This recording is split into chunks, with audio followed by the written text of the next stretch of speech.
Ce lundi 26 juillet était un jour historique. 3 membres du gouvernement se sont déplacés à Vassy et à Saint-Dizier dans le cadre de la signature de la charte d'engagement du territoire de sécurité urbain et rural, regroupant pour le moment 7 intercommunalités du secteur. Aux alentours de 15h, le Premier ministre Jean Castex, le ministre de l'Intérieur Gérald Darmanin et la secrétaire d'État Bérangère Abba sont arrivés à la brigade de gendarmerie de Vassy.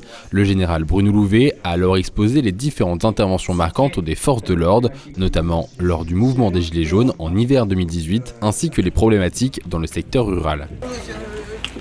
Après avoir salué les Vasséens et les Vasséennes, le Premier ministre s'est rendu au commissariat de Saint-Dizier afin de rencontrer les policiers qui œuvrent dans la lutte contre la délinquance urbaine. Mais l'enjeu de cette visite était principalement centré sur un objectif, la charte d'engagement du territoire de sécurité urbain et rural, une collaboration inédite. C'est de l'innovation, absolument. C'est inédit autour d'un territoire de sécurité urbain et rural. Une charte qui, effectivement, vous l'avez entendu, et je tiens à mon tour à le souligner, illustre l'engagement quotidien des élus de la République et qui s'inscrit pleinement, je vous l'ai dit également d'emblée, dans la logique partenariale en matière de sécurité que je porte avec les ministres depuis un an.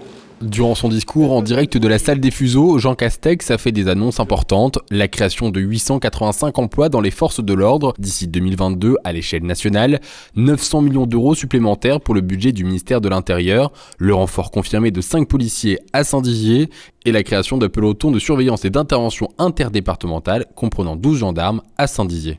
Une annonce qui réjouit le directeur général de la gendarmerie nationale, lui aussi présent à Saint-Dizier ce lundi.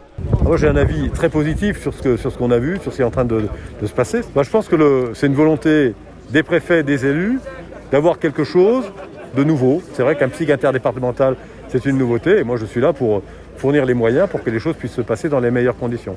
Donc là c'est une première, on va regarder ce que ça donne, mais je suis assez optimiste sur les résultats qui seront obtenus.